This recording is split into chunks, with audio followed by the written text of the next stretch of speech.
If we'll start now. Okay, it's okay. That's good. Right. Good evening to all of you.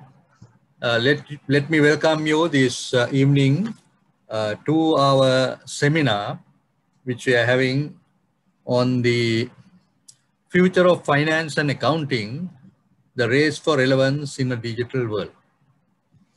Let me welcome our keynote speaker, Dr. F. Lawson, who is no stranger to Sri Lanka. He was here in person in Sri Lanka during the Golden Jubilee or the Global Management Accounting Conference we held here, and he was one of our speakers.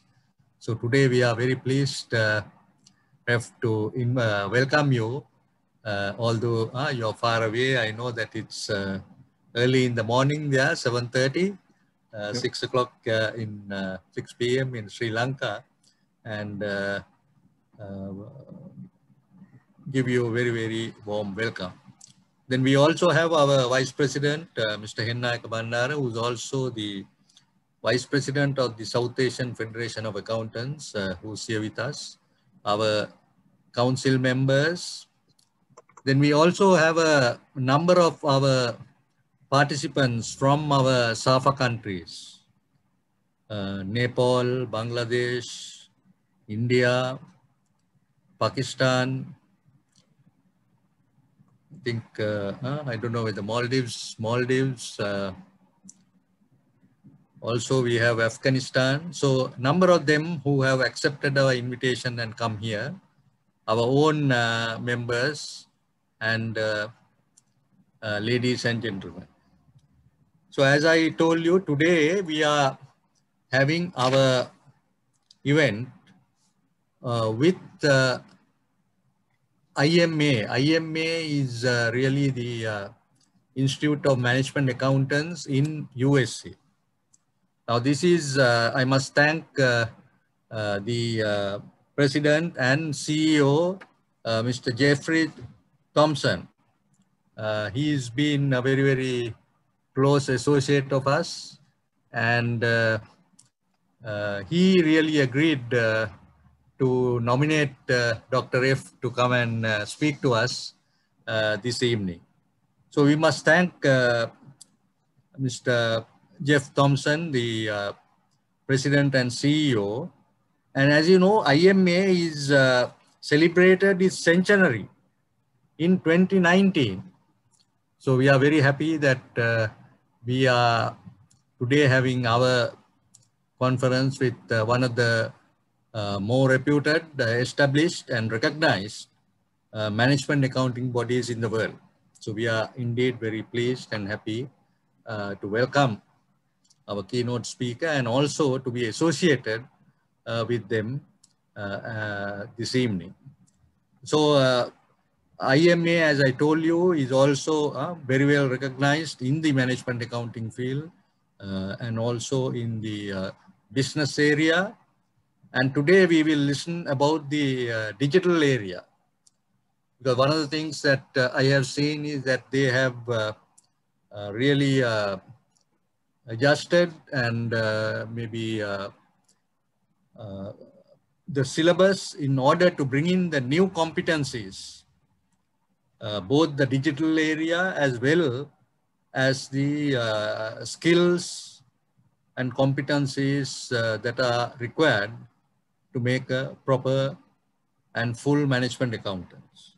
So with these associations that we are having, we are very happy that we will be able to listen to a very learned and a professor in residence. He's a Vice President Research and Professor in Residence. In fact, Dr. F, we recently had another one who had served as the Professor in Residence, Gary Corkins. He was speaking to us on linear cost accounting and also on ABC. As you know, he's a very, very specialized person in that area. And he was telling, of course, he also mentioned that we should get in touch with you, but by that time we've already reached you, and then we were discussing about this conference. So as you know, as I told you, the future of finance and accounting, the race for relevance in a digital world. Now the finance function has long aspired to evolving its role from one of compliance to that of business partner. I think that's the difference between management accountants, as we are training them to be business partners. Yet that change has often been hampered by resource limitations and the need to fulfill its traditional responsibilities. Especially now amid the COVID-19 pandemic, the urgency to assume that expanded role through the adoption of new technologies and leading edge analytics has never been greater. So that's why we are very happy that someone who is very conversant on this area, he has reshaped the syllabus of the IMA to suit these new technologies that are required. The profession needs upskilling in data science, data analytics, and data visualization to leverage on the new technologies. Of course, we are also very maybe mindful of the soft skills, including critical thinking, problem solving, strategy management, and communications, which are of increasing importance. Now, CMA Sri Lanka has taken note of all these. We are adding new modules to our syllabus to bring in what we are discussing today on the data analytics, the data visualization, and also on the other areas of the critical thinking and problem solving. And we are already implemented the communications area using the speechcraft program of the Toastmasters. So that's really been something that of great significance to us.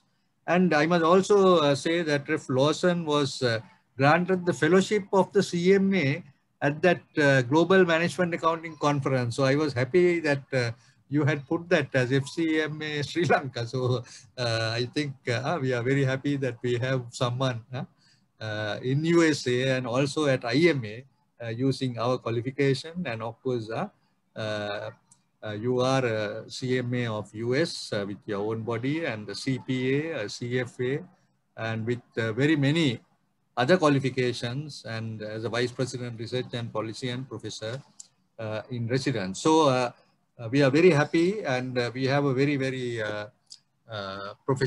number of professionals who are present here, as I said, both from local and overseas, who are awaiting eagerly to listen to you. And may I now hand over to Dr. F. Lawson. And I must also tell that if you have any questions, you could kindly send it through chat or Q&A so that during the question time, we could take it up and answer it. So over to you, Dr. F. Great, thank you. Oops. Thank you very much for that great introduction and that great summary of my presentation today. It's a great pleasure to be here today. I have wonderful memories of my trip to Sri Lanka and the conference that I attended, and worked with your organization for many years, and I'm always very impressed with what you have accomplished. So I look forward to further cooperation between both of our associations going forward. And it's a pleasure to be here today as well to talk about something that's critical to our profession globally. And it's great to see people, attendees from not only Sri Lanka, but elsewhere, because this is really an issue that is of relevance to all of us. And that's the future of our profession in this digital age. The evolving role of the finance and accounting profession, or management accountants, is something that we here at IMA have studied literally for decades.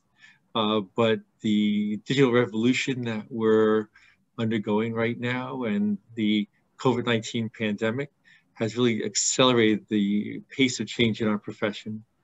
And so change is something that we must do as a profession to stay relevant, And today I'm going to talk about the changing role of the finance and accounting profession, and then the skills that we need in order to remain future ready.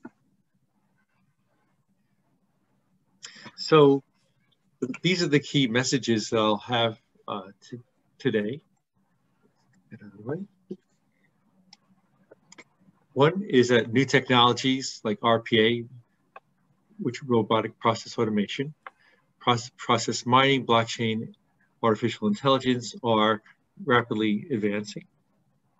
There are new competencies in our profession like data science are also advancing, but not as rapidly as technology. And we, as the profession, really need to speed up the change of upskilling in these new competencies in order to stay relevant.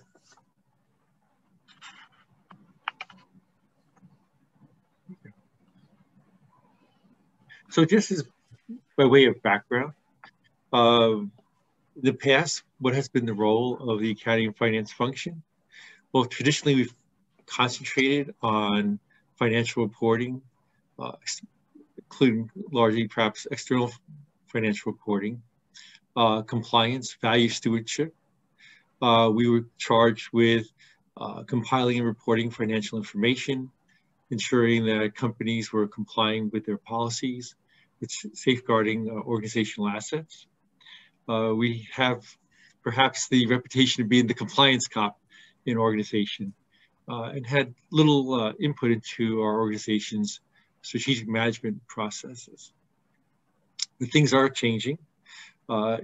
Even in research that we did in the 1980s, we noted that the role of the CFO and his team were changing. There was this transition that had begun from being a compliance enforcer and service provider to a partner with the rest of senior management to help support operational and strategic decision-making.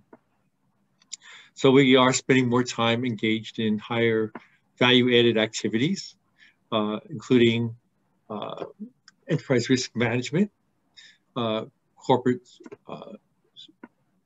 strategic management, investor relations, board engagement, and there's less emphasis now on external financial reporting, regulatory compliance, M&A transactions, and such. So, obviously, IMA is not the only organization having these findings. And here's a slide from McKinsey's study a few years ago, which compared the emphasis of CFO teams and compared them from 2016 to 2018.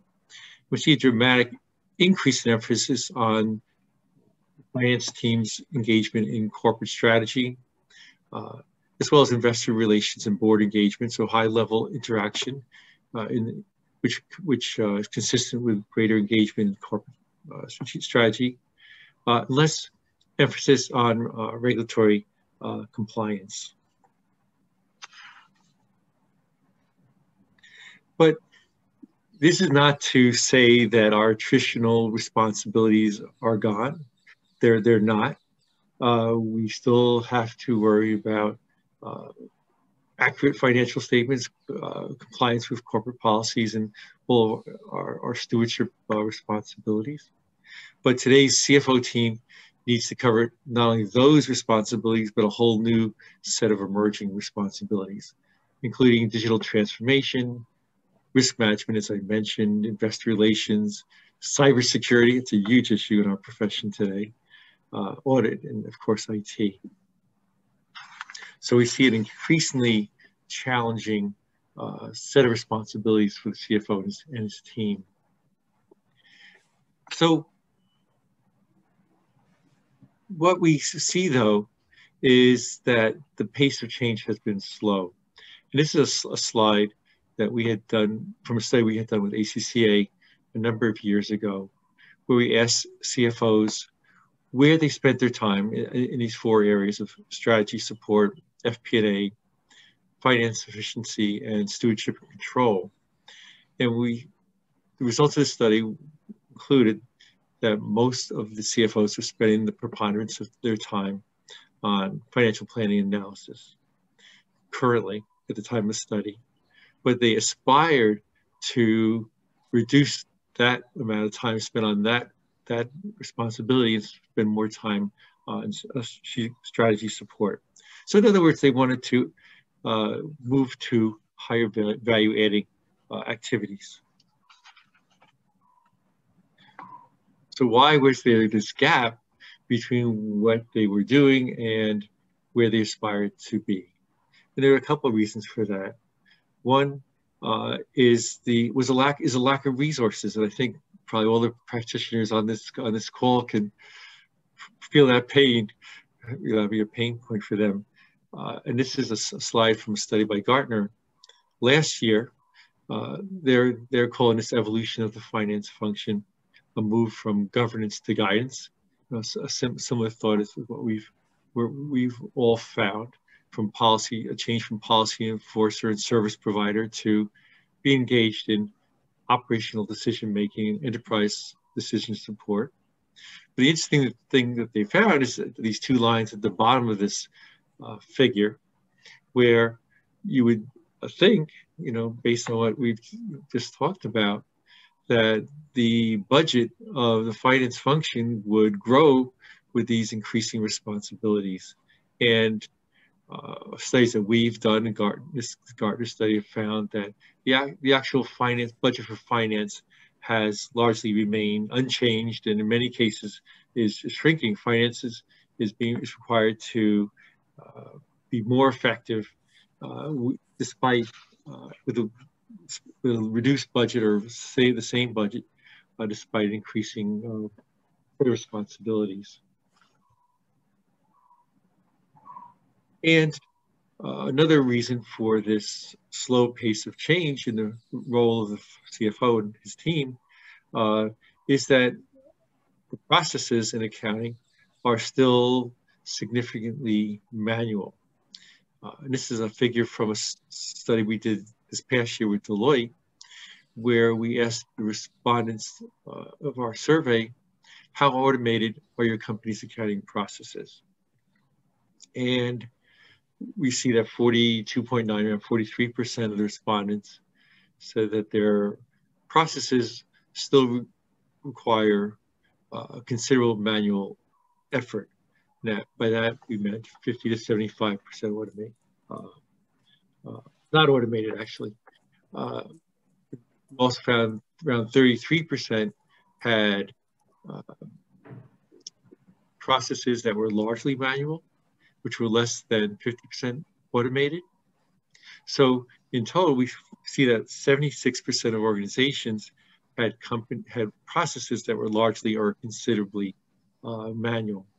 And those processes are a great consumer of resources. And because of that, most finance organizations lack resources to assume the new responsibilities to the extent that they would like. But change is coming. And that's kind of the big theme of today's presentation. This change is coming because it's enabled by the emerging technologies, and it's been given increased urgency by the COVID-19 pandemic. So from this last study that I just cited that we conducted with Deloitte, we asked respondents, when do you think automation will significantly impact the way your company performs its work? And around 28% said now. And this was a study that we conducted in July of last year. So it was during the height of the first wave of the pandemic. And then another 23% said 1 to 2 years. So over 50%, slightly over 50% of these finance and accounting professionals believe that automation would significantly impact the way they perform their company performs its work.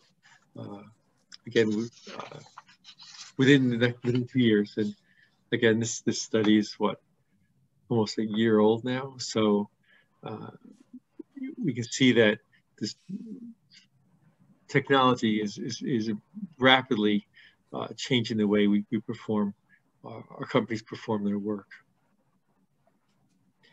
And this is what technologies are we looking at in terms of impacting our work? Well, again, from our Deloitte study, we asked, what emerging technologies do you believe will have the greatest impact on our profession in the next 3 years? And there we see numerous technologies that are impacting our work, including RPA, artificial intelligence, and blockchain. And these are being accompanied by our expanding use of tools such as data science, data visualization, and enhanced budgeting, planning, forecasting tools to change how the finance function does its work. Dr. F, can I ask you to increase your voice a little, because some of them are wanting to. Absolutely, absolutely. I will speak louder.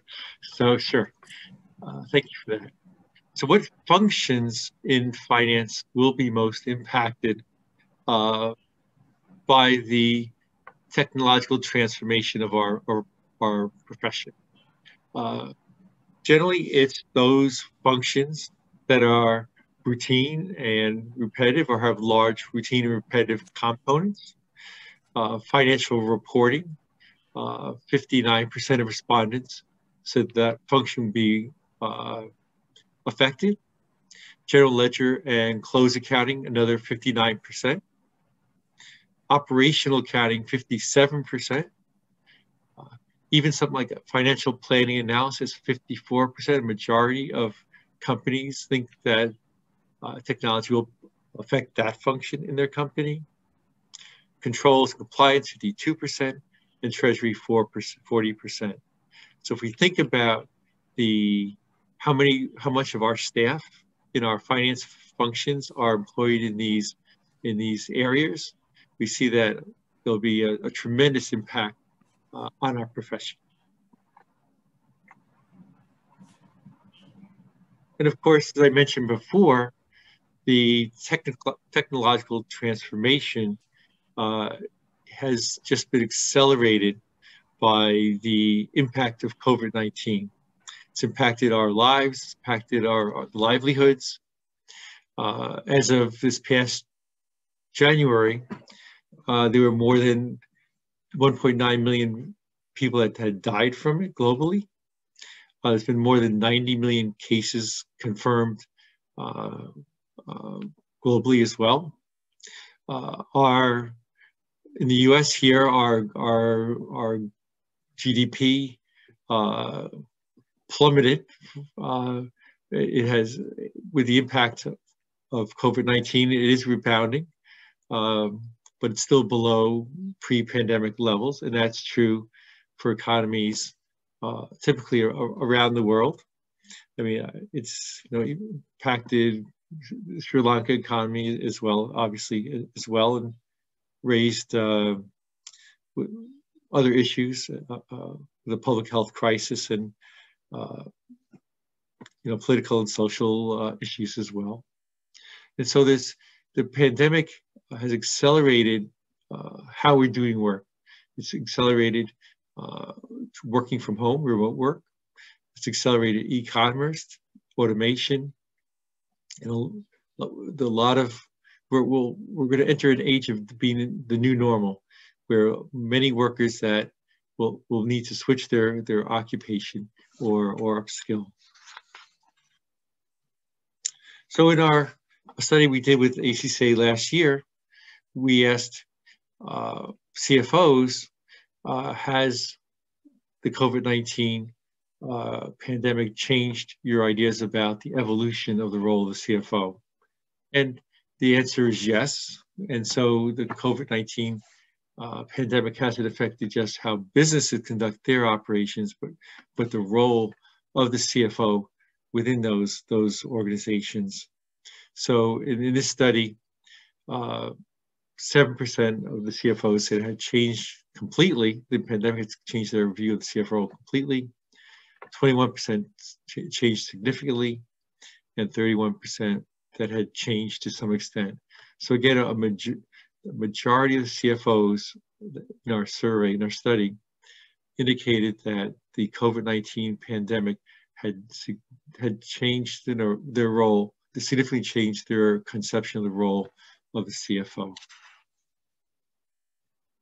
So it's amazing how just in the space of a year, the view of our role in the organizations has changed. And so what we're looking at, I think we all understand that we're not going to go back to business as usual after the pandemic is behind us. CFOs are now taking a more prominent role in their organization. These are just a few headlines from the business press. So this first one is from Bloomberg News, which says that CFOs are taking more prominent strategic and enterprise building responsibilities following their critical COVID-19 work, according to a survey they conducted. The quote at the bottom from Ernst & Young said that CFOs are to play a critical role in the reframing the future of the enterprise beyond COVID-19. So again, we're not going back to what we were. We have a new role to play. And what is that? We've become really crisis managers with a long-term view. This is a slide from a McKinsey study, where at the outset of the pandemic, a lot of companies' survival was in question. And the CFOs needed to size up their company's liquidity position and manage their cash position. After that, we entered a period where CFOs were busily engaged in steadying their businesses in what was the new economic environment. And not to be overly optimistic, but the light at the end of the COVID tunnel is getting brighter with the rollout of the vaccines. Now we need, as CFOs, to help reimagine the future of our organizations and think about what we want to be post-pandemic.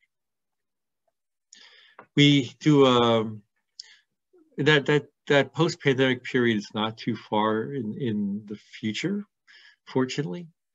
We do a quarterly global economic conditions survey, again with ACCA, and it found a few things. We have what's called a fear index. That's an index of concerns that our customers and suppliers will go out of business, and that showed that those concerns were largely starting to fade. It also showed, as this slide indicates, that in most regions of the world, economic recovery is expected after the current quarter. So again, we are hopefully in a period where the economic effect of the pandemic will start to recede. So there's a short video that I want to play now, and we're a profession at a crossroads. Where do we go from here? We've talked about how technology is impacting our profession, how COVID-19 has accelerated that change, and where as a profession do we want to go? Let me just play this little 4-minute video.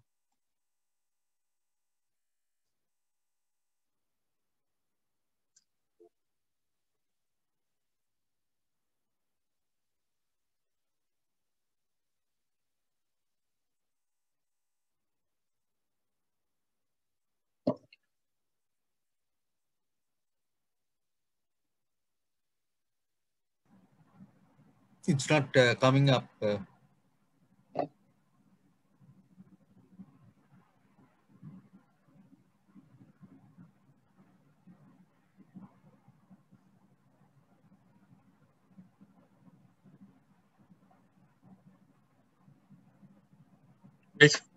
Can you see this?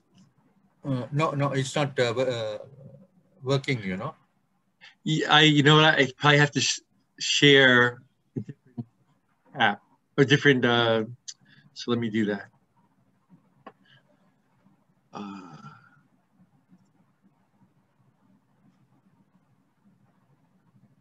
Nope.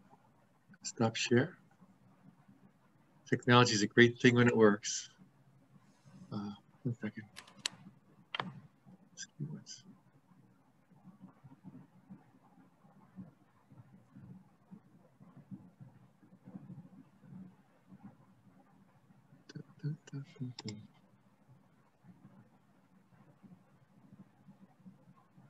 Do you see it now?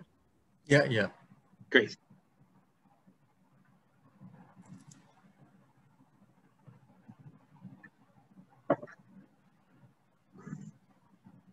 You have sound or sound? We can't hear the sound. There's no sound? No. Okay. Yeah, I have sound. That's not good. Okay. Wow. I do have sound.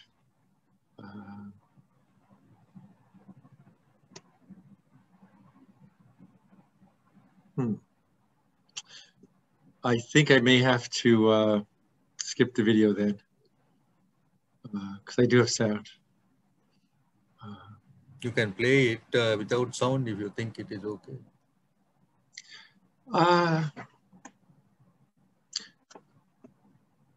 Sure. I'll do a voiceover. Okay, they say sound is okay. Okay, right, fine. Someone says. So what this video is, and I encourage everyone to look at it on their own, but it's saying that with automation, finance has a choice of what route to go. If we do not increase our technological skills, we'll go with called scenario 1 here, where finance and accounting become marginalized. Marketing sales will have increased their competencies and assumed the leadership role in the organization. The operations, along with marketing, will have assumed the financial orientation with their data analytics. And finance's role will just be a marginalized center of excellence, focusing on external reporting. So this will be the future of finance, just a marginalized operation. We're not engaged in strategic planning and so on. Dr. The If alternate scenario, our technical scenario 2 person here, says is finance embraces technology. We engage analytics. We want to act, not react. We develop a roadmap for finance to embrace technology and become part of a cross-functional team helping build a center for analytics across the organization. The planning and forecasting process will be automated to the largest extent possible. It'll enable us to focus on developing new insights. We can combine our strategic insights with our core competencies.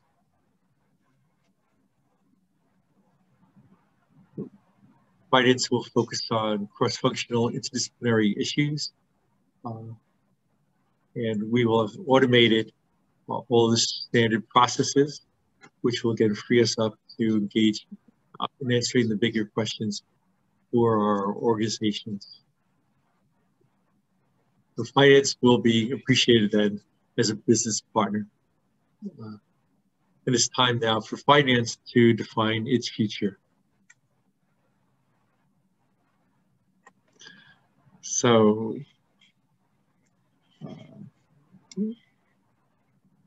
back to...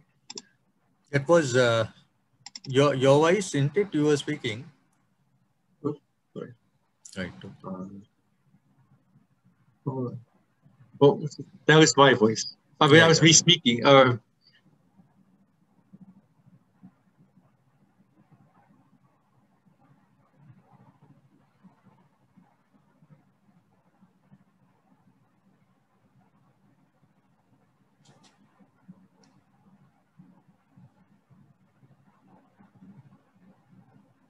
We can't hear.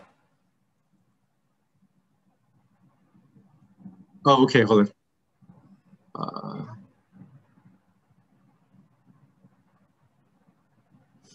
Okay.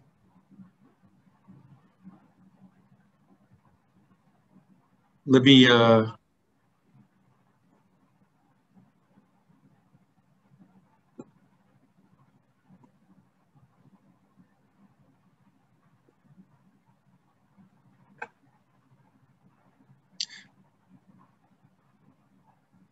on to the next video. Sorry about that. Okay. Let me get back to my presentation.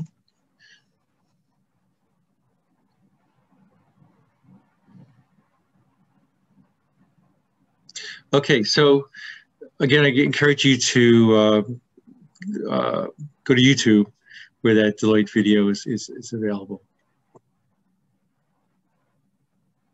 So the key message is that we need to upskill. And we recently, this past January, completed a study that of finance professionals. There was a global study asking them to what extent they believe that their skills would be relevant after COVID-19. And the results are shown here. We see that 12% of the respondents globally believe their skills would not be relevant.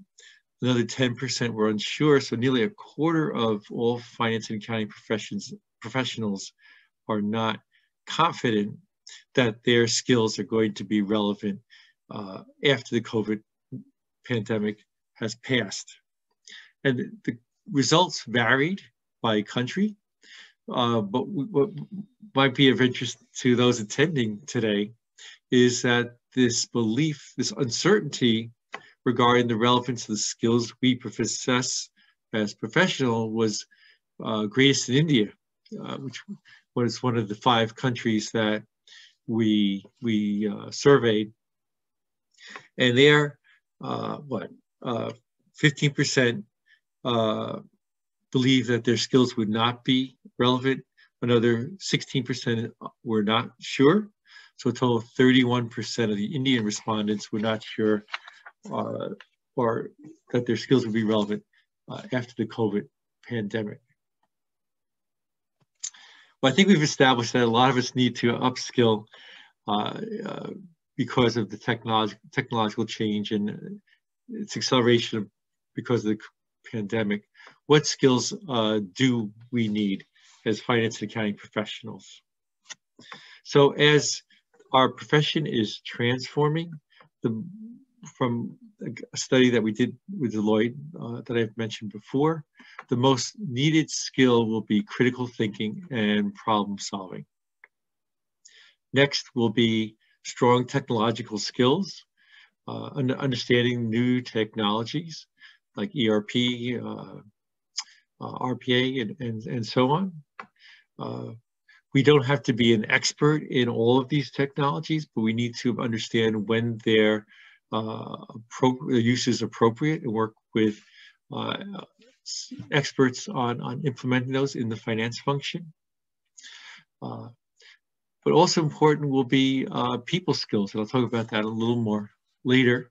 Data analytics, and of course, understanding the business in industry.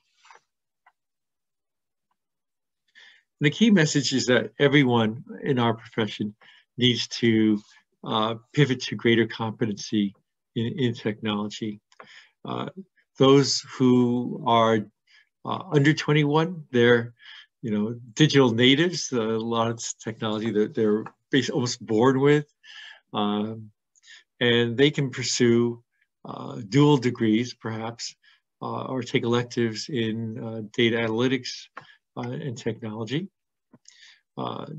Gen Y, which is roughly ages 21 to 33, they're graduating now into a very competitive labor market, where they can explore the use of technology for improving processes within their organizations and try to advance their careers in that way.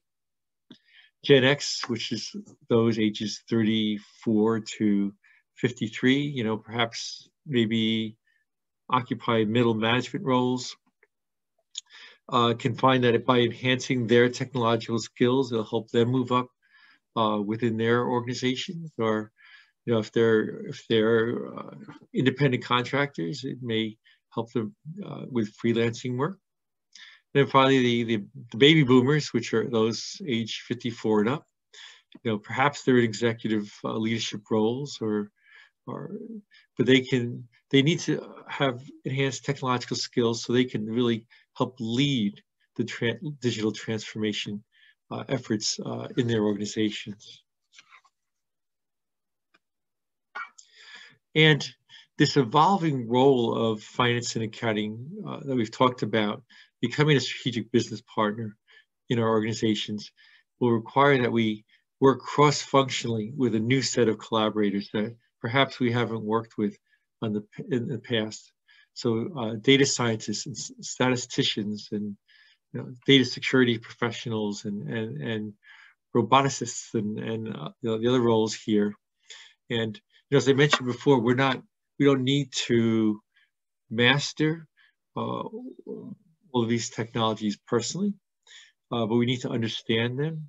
We need to understand data analytics, and we may find ourselves filling the role of analytics translator, where we're bridging the gap between the data scientists and managers. So here's a little case study of the implementation of artificial intelligence by a finance function. So artificial intelligence has the potential to automate, for high-level automation of processes, and save a lot of time for accounting and reducing error rates. Artificial intelligence programs have the ability to learn patterns and use those patterns and behaviors and responses to make the technology smarter and more usable over time. So in this little example, there was a healthcare CFO seeking a solution for her greatest pain point, which was prior authorizations. And that's where insurance companies and payers determine beforehand if they'll cover a prescribed procedure or medication. And this is meant to help patients avoid surprise bills and unexpected costs. So at the CFO's organization, this process was largely manual and time-consuming and error-prone. So the CFO consulted an AI technology firm. They implemented an AI-enabled system which automatically checked for new cases, submitted them directly to payers versus secured integrations, monitored payers for responses, and then once the payer authorized the payment, submitted the approvals to the provider's record systems. And the outcome was that the CFO realized significant cost savings from eliminating wrongful denials of payments from inefficiencies and clerical errors.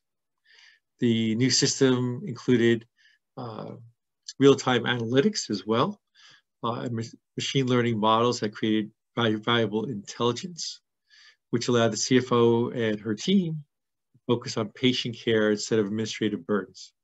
So the patients, of course, appreciated the greater accuracy and transparency. So here we have a CFO using the implementation of new technology to become more, have her function become more efficient and become, again, more strategic looking through the use of data analytics.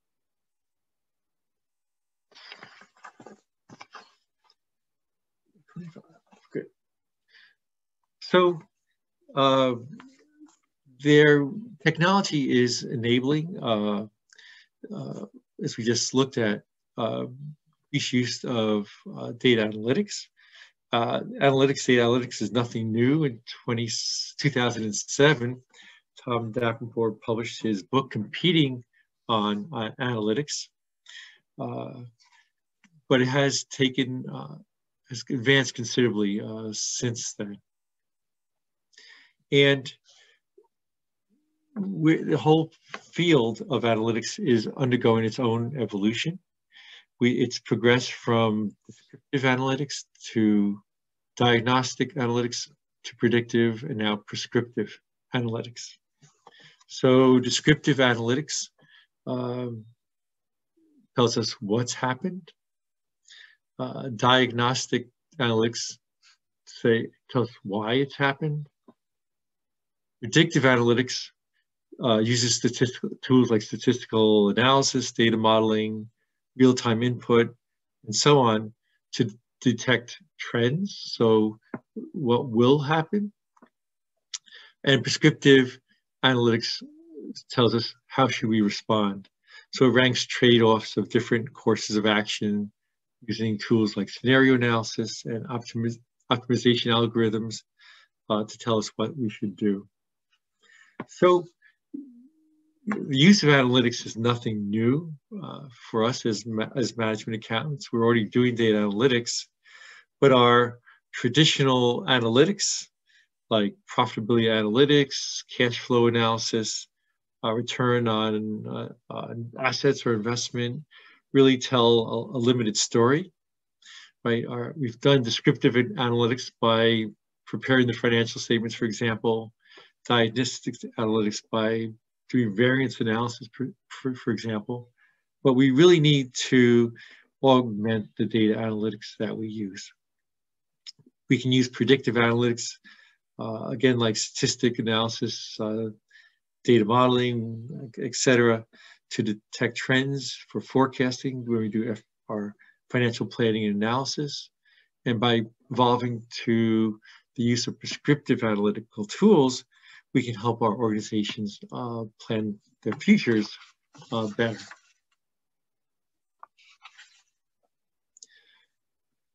So one thing I did want to mention is that we focused a lot today on the evolving role, the technological evolution, its impact on finance and accounting, but also how technology has enabled greater use of analytical tools.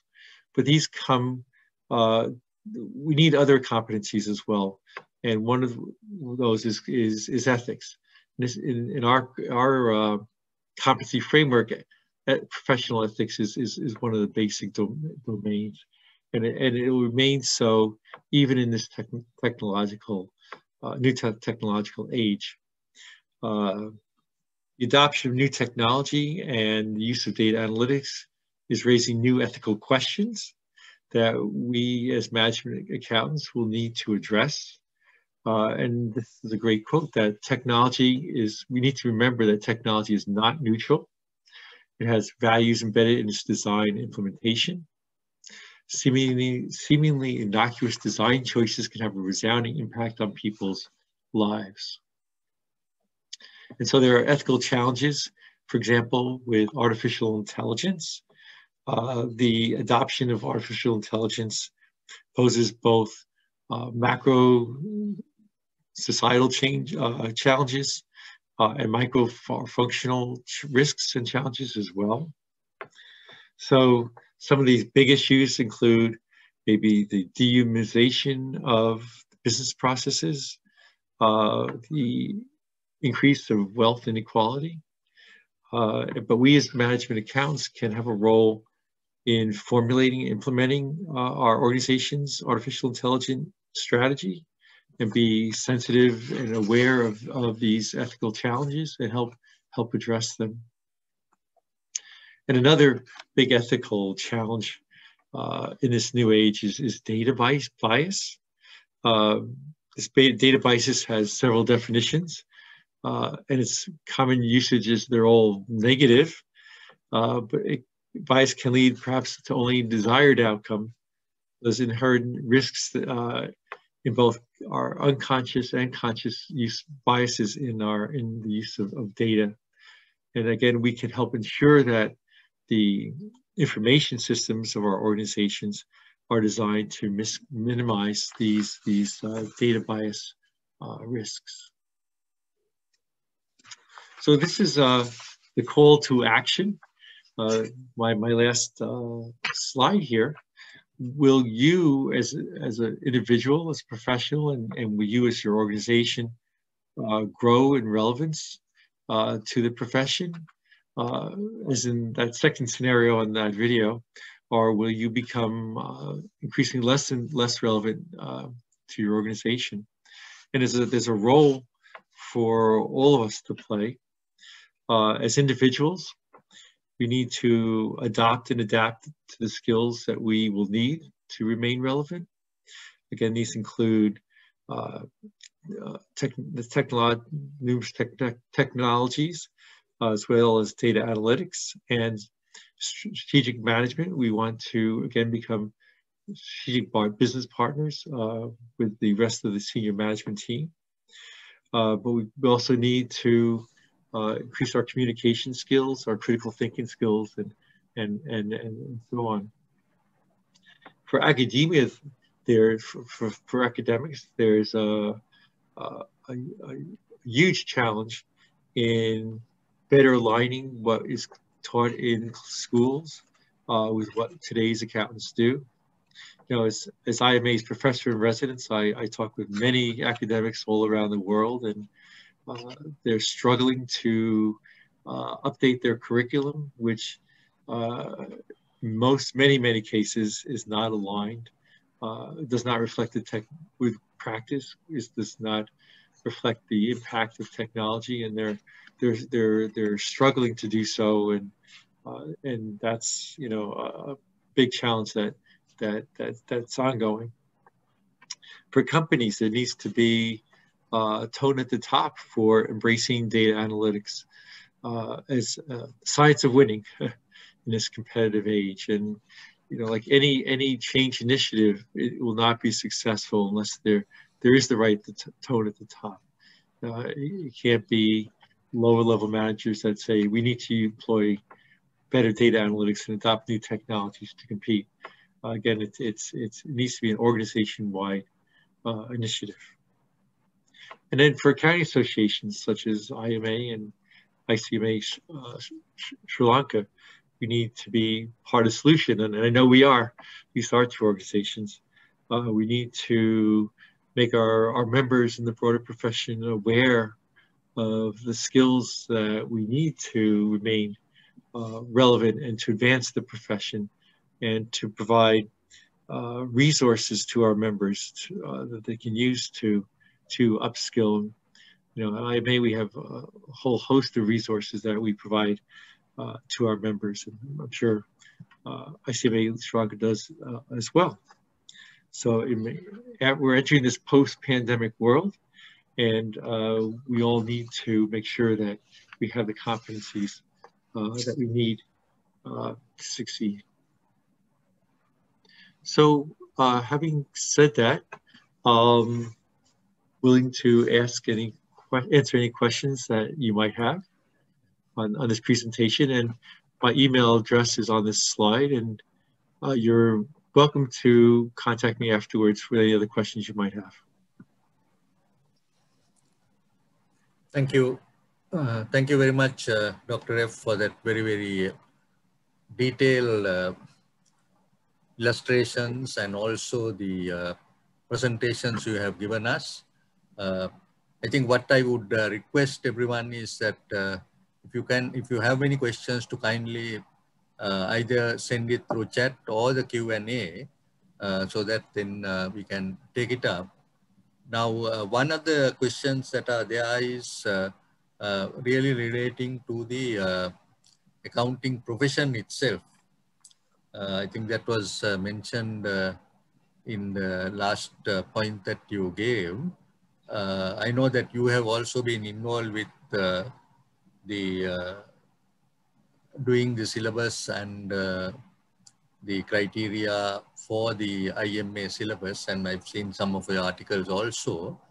Can you tell as to how now, as a professional accounting bodies, what sort of area or divisions that we need to strengthen in our syllabus and curriculum in order to give the benefits to the students, because they are the people who are really following these programs?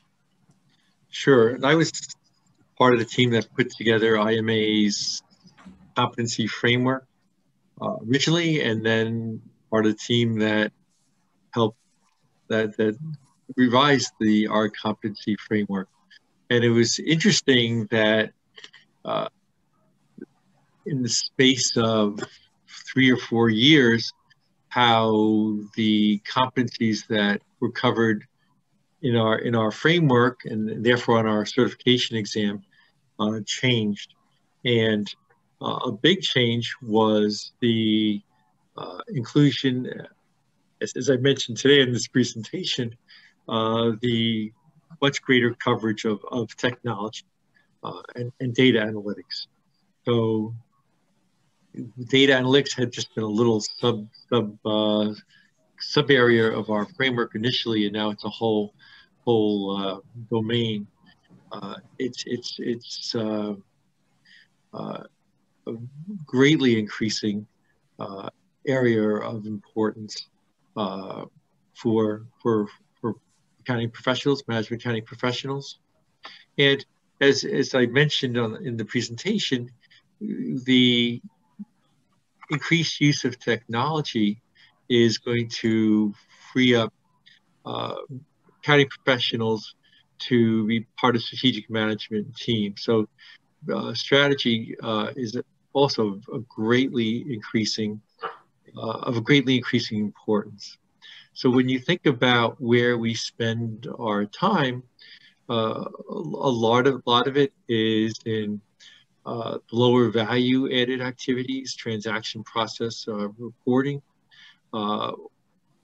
With increasing use of technology, those functions are going to be either eliminated or greatly reduced. Will be automated or greatly reduced. And in order to survive as a profession, we need to upskill. We need to go out, perform higher value added activities. And I think that's it's a challenge, but it's also an amazing opportunity for our profession. And so we need to possess those strategic management capabilities that will enable us to truly be a business partner with the rest of the management team. So again, strategic management, technology, data analytics, and a critical thinking, and a communication and ethics. Thank you. There is another question. Sir, do you expect future management accountants should have more mathematical, scientific background instead of commerce, accounting background to acquire the skills you propose? I think this question is from Mr. Venkatraman. Did you get it or you? Yeah, okay. You know, that's a great question. I think management accountants, that's the challenge of being a part of the CFO team. Our remit is broad. We need to have competencies in a broad range of areas. I think critical thinking skills are increasing importance. Is our skills in I think the question was like, is there like a business background and commerce background important as well? And yeah, absolutely. You know, knowledge of your industry will always be important, but we can't know everything, and so having the ability to work and lead cross-functional teams where you can draw on experts from a variety of areas will be of increasing importance. Another question from Ayush Ketan. Companies may be accepting AI in full phase, but government or tax authorities may be lacking behind. This will create confusion and hurdles in balancing the same. How will CEOs plan for this? So I catch the beginning of it. The challenges. Companies may be accepting AI in full phase, but government or tax authorities may be lacking behind. So that whether we are doing it, then of course the tax people are not coming.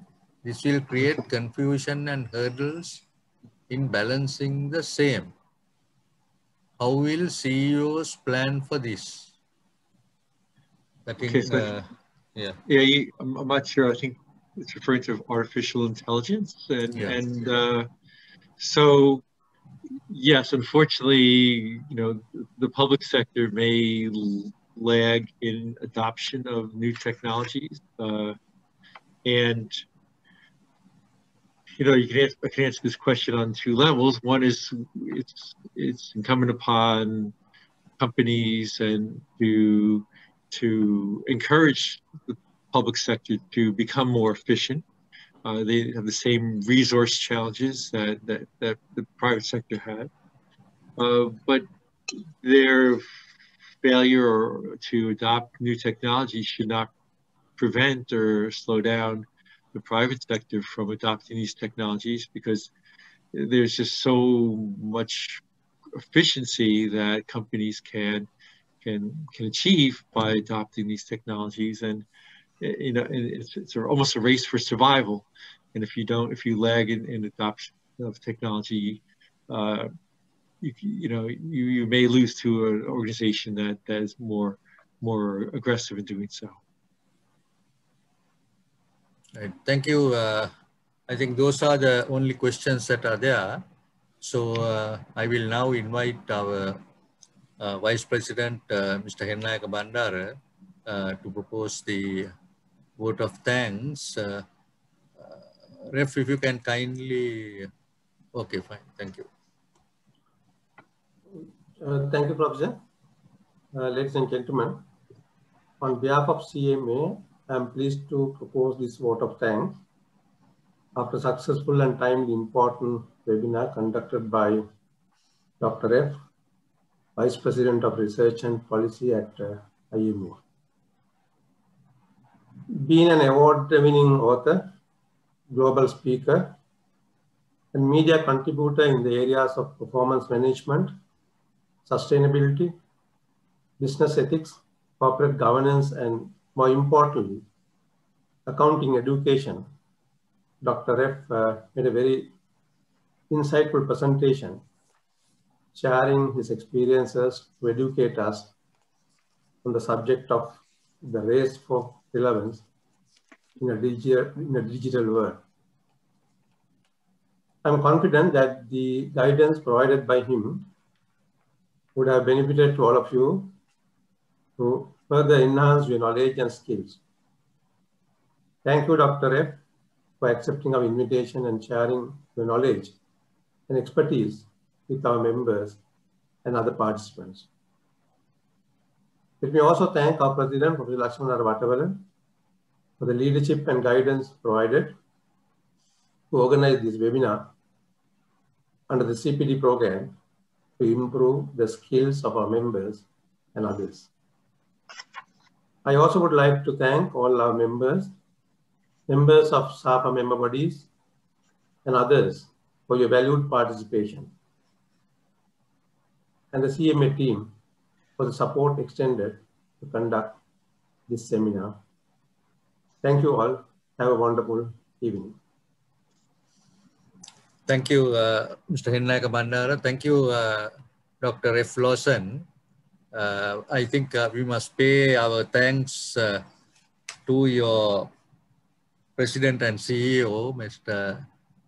Jeffrey Thompson, for his kind permission that is given in order that you could come and then conduct is very, very, I think, timely and very, very useful, and will open the eyes of all, not only the those who are participating, but the professional bodies, because they have to really look at this very, very in a strong manner and do the changes fast. Otherwise, we will be losing our advantage. So thank you very much. And I'm sure that we will be in touch. And that as a fellow member of our CMA, I'm sure that we will be able to see more closer cooperation that is taking place and to work with you for the success of the management accounting profession. So once again, thanks Dr. F. Lawson and our Vice President and all our participants. From overseas, I know that there is a big delegation from Nepal. Thank you very much for your participation. I'm sure you have gained a lot, and as Dr. F mentioned, you can also contact him directly and then be in touch, but we will also help you in any way that you need to. So thank you and all the very best. We meet, maybe we'll keep in touch, and maybe we will also send the recording to all our participants, and maybe can we send the presentation also to them, or what do you? Absolutely, sure. Yeah, fine. Okay, we'll do that. Thanks, and all the very best, and good night to everyone, and of course, good day to Dr. F from USA. Thank you and bye. Good day, everybody. Thank you, Dr. F. Thank you so much. Okay. You're welcome. Thank you, Professor. Thank you then. Bye. Okay, we'll finish.